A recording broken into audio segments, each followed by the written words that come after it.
Hello everyone, welcome to my channel. Today I will be covering the topic of diuretics. In this, I will be covering more about the basics of diuretics, and in the subsequent lecture I will be covering more about detail in the diuretics. And the diuretic, it is a very important topic for the student who want to study the physiology, renal physiology, and as well as the renal pharmacology. Both For both of them it will be very important. And diuretics, what is diuretics is derived from diuresis means diuresis, which means the frequent urination, urination. And diuretics are the substance which can cause frequent urination, and urination which is primarily caused from the organ which is known as the kidney. And the kidney, there is a structural and functional part of the kidney which is called as nephron, which is about 1 to 1.2 million nephron in numbers. And coming to the definition is simple: drug or any chemical substance which can cause primarily loss of sodium. Loss of sodium is called natriuresis. Natri means something pertaining to the sodium. We write sodium Na plus, and Na plus called as sodium. So there is a natriuresis, and associated with water loss. The water loss is known as aquaurisis. And the chemical or the drug or any substance which can cause aquaurisis are called aquauretics, and which means natriuresis and aquaurisis, which lead to the increase in rate of flow of urine, which means there will be increased rate of flow of urine and volume, either of them. Means if we increase, there will be increase in the rate of flow of urine. There is obvious thing, there will be increase in the volume of the urine. So this is the definition of the diuretics. So first of all, we have to understand the physiology behind the urinary formation. So urinary formation will be dependent upon the three processes occurring at the level of the nephron, which is present in the kidney. Before understanding the physiology of the urine formation, we have to understand the structural and functional unit of the kidney, that is nephron. Nephron has the following part. This is the afferent arteriole and efferent arteriole and the glomerulus, and this is the Bowman's capsule of the kidney, and this is the glomerulus, tuft of capillary. And whole this thing, that is the arteriolar system and the Bowman's capsule is called as Malpighian corpuscle. So this is the Malpighian corpuscle, and this is the nephron. This is the Bowman's capsule, this is the thickened part, and then here this is the PCT.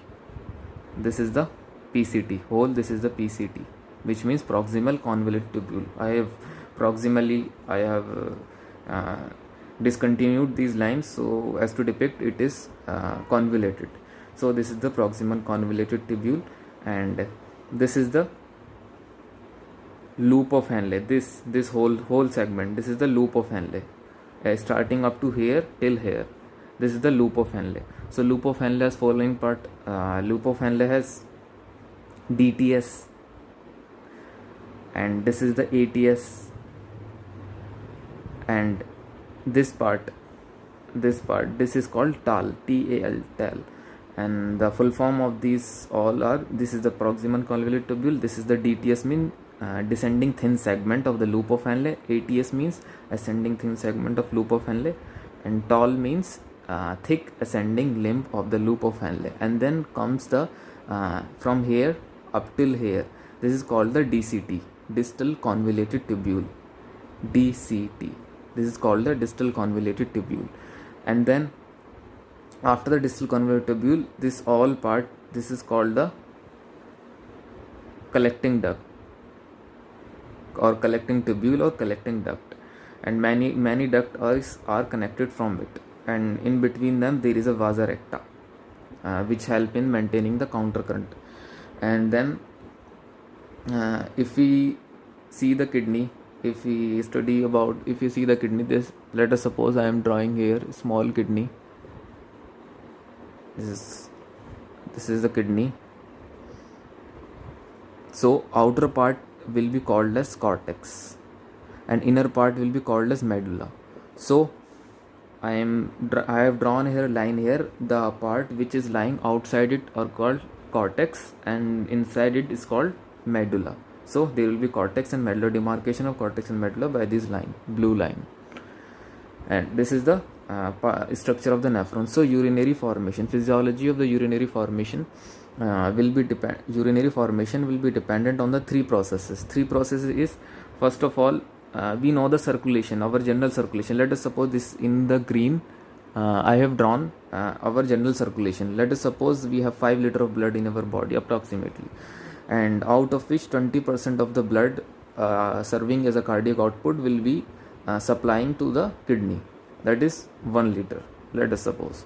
Then it will be filtered. Blood has to be filtered because blood has various toxic substances which has to be filtered and excreted out through the kidney. So it must go filtration via the kidney to sustain the life. And then what happen, there 3 processes occur for the urinary formation as to eliminate any toxic or any metabolites. 3 processes are glomerulus filtration. First of all, blood have many substances. First of all, substance has to filter, for example sodium, glucose, amino acid, and bicarbonates, ions. And then what happens, second process is this is first of all, and I want to explain this. Many students get confused in this. First of all, what is this is the proximal convoluted tubular cell, and we have to understand the two words, that is luminal side of any cell and the basolateral side.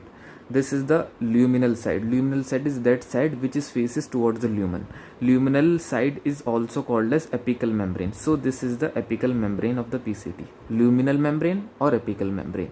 And the rest of the membrane which is behind is basolateral membrane. So this is the basolateral membrane. So this is the basic.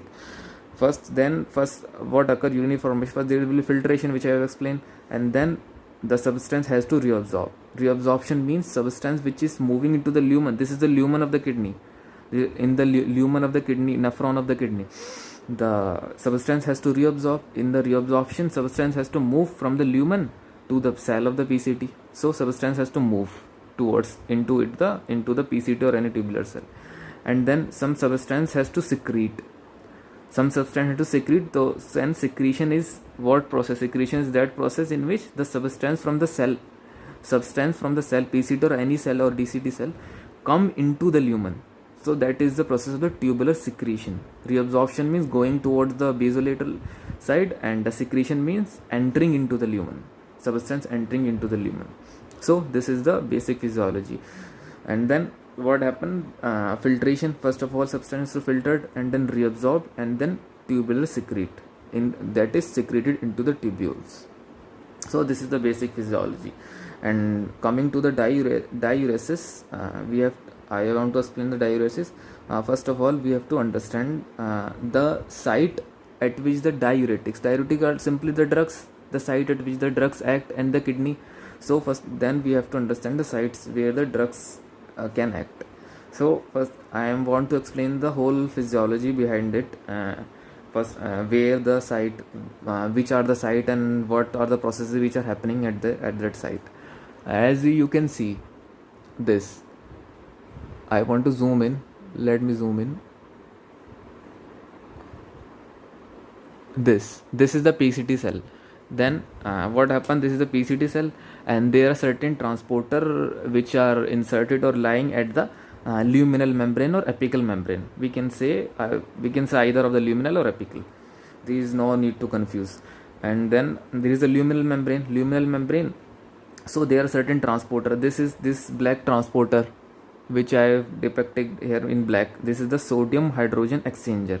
I have written here NHE. NHE means sodium hydrogen exchanger. It is a type of primary active transport. The process which occurs through this transporter is primary active transport process. This is a primary active transporter. Primary active transporter means the transporter which directly utilize the ATP for the transportation of any substance across it. And then this is the one transporter, and then another transporter is SGLT2 transporter. This is a very important transporter. SGLT2 means sodium glucose co-transporter. This is the sodium glucose co-transporter in the blue. in the blue, and these are the two transporter, and the function of this transporter, NHE transporter, what does it do? Sodium hydrogen exchanger. Its another name is sodium hydrogen exchanger, which means it can exchange sodium and hydrogen. So it can exchange the sodium and hydrogen in opposite direction. Sodium will go from the lumen to the basolateral side, and the hydrogen will come from the basolateral or the inside the cell, from inside the substance of the PCT cell into the lumen. So it come into the lumen. This is the sodium hydrogen exchanger. This is the sodium hydrogen exchanger, and then the next transporter is sodium glucose co-transporter. Sodium glucose co-transporter is SGLT2 transporter. What does it do? First of all, we have to understand in the tubular filtrate which come from the after the filtration, the content of the glucose and the sodium, the content of the sodium is more than that of glucose. So sodium will move down the concentration gradient, which means higher concentration to the lower concentration. Okay, and the sodium which has moved from the higher to lower concentration, some amount of energy will be released. So some amount of energy will be released, will be used to pump the glucose against the concentration gradient. Why against the concentration gradient? Because glucose concentration is less in the tubular lumen, so some amount of energy is required. So amount of energy will be given by the movement of the sodium downhill means higher concentration gradient to its lower concentration gradient. So this is the mechanism of the SGLT2 transporter, sodium glucose co-transporter. And then what happened? This is the sodium and bicarbs, which are come from the filtrate, and the glucose and amino acid, and same will be occur as in the amino acid, but transporter will be different. This here the glucose and sodium will be transported by the SGLT2, and one another transporter here which help in the pulling of the sodium and amino acid both from the lumen into the basolateral side. So that will be the transporter. This will be different.